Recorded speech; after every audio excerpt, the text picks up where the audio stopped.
The four signs of emotional mismanagement. The first one is that blocking the feelings. There are always certain feelings we don't like to experience. We refuse to experience, like jealousy, anger, guilt, etc. So when my husband talks about his ex-wife, I feel jealousy. Thinking of me hurting my best friend 20 years ago, I feel guilty. So what I'm trying to do is to push those feelings down. I will try to think about something else. But my mind sometimes fails doing this. When my mind fails do this, I'm going to try to use behavioral distraction. I will maybe go to a movie, maybe go to a party. So my goal is to trying to forget those feelings and pretend they don't exist. It's natural for our mind trying to stay away from unpleasant feelings, just like our body. Our hand will just remove quickly from our hot burner, trying to protect us from getting hurt more. But by trying to staying away from some emotions will make us miss some very important signals, because those signals are telling us, there is something wrong in your life. Maybe you should pay attention to that. So by trying to ignoring our emotional signals, we're doing two things. The first, those feelings will come back with more intensity. Let's say when I was 4 years old, my little sister punched me in my face. I told my mom, but my mom brushed it away and says, "Oh, she's just a baby." How hurtful that could be. It really hurt because it hurts inside. My mom ignores me, ignores my feelings.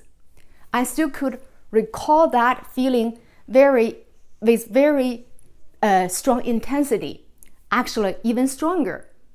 The second thing is that consciously we don't know that we're using a great deal of our energy trying to suppressing those emotions. But unconsciously, it's very costly. Let's say, finally, I apologized to my best friend, and I feel that a big load was taken off my shoulder. Basically, it meant I had been carrying this big load in the past 20 years. How much energy that was.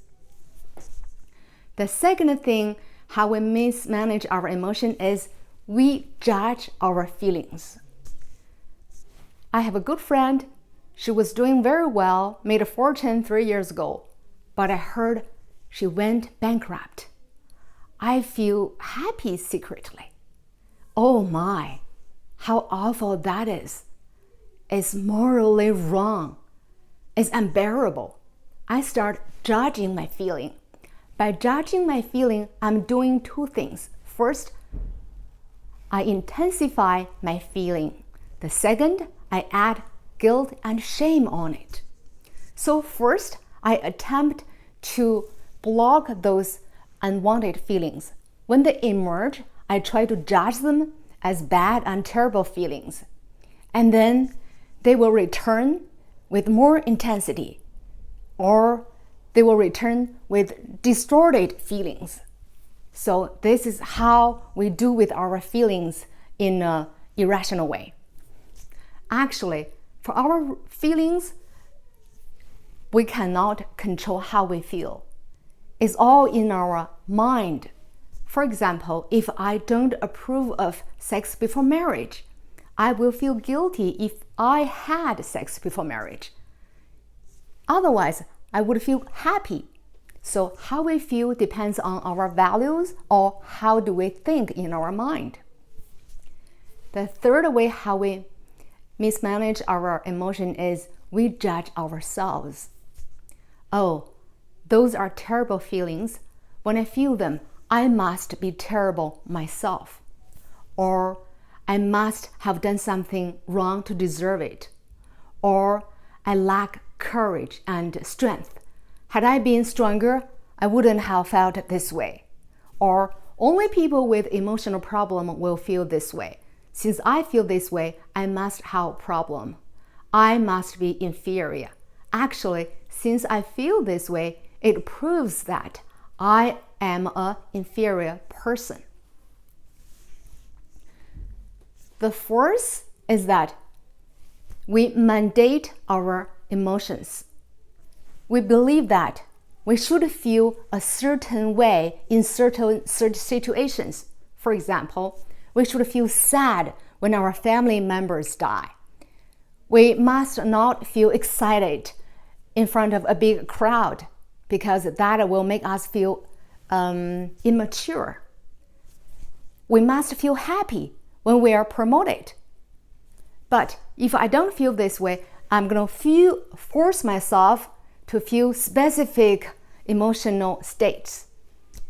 Let's say, how can I do that?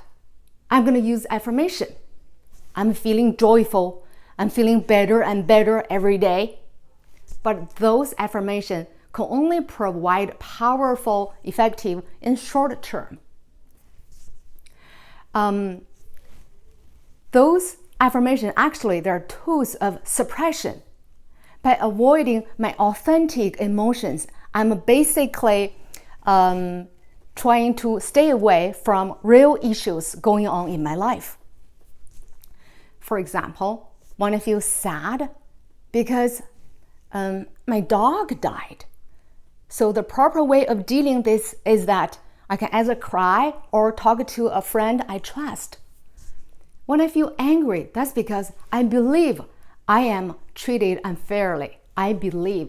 So I either confront that person, which I believe treated me bad, to have this emotion processed in that way, or I will change my mind. For example, when I'm upset about the airplane get delayed, basically I have a belief that all the airplanes should be on schedule regardless of any technical or weather conditions.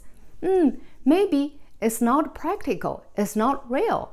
Then when I change my belief, my anger will dissipate. So when we block our genuine emotions, we ignore life situations causing it. Those negative emotions will come back when they're aggravated by our behaviors. That's why when we go to live events, we feel pumped up, like, oh, you can do it, you're strong. But 2 weeks later, when we got home, we feel miserable because those artificial emotions, they're only temporary.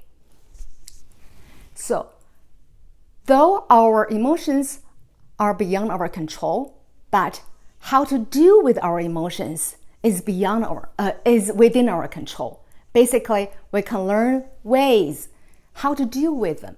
Then our life won't be looped in the same circle time after time. We won't feel the same pain time after time. We can change things. We can change our lives. So I'm going to make another video about how to manage our emotions properly from this book, Getting Love Right. I have to give credit for this video, for this book as well. So you can read this book by yourself if you're interested. I'll put a link below for this book.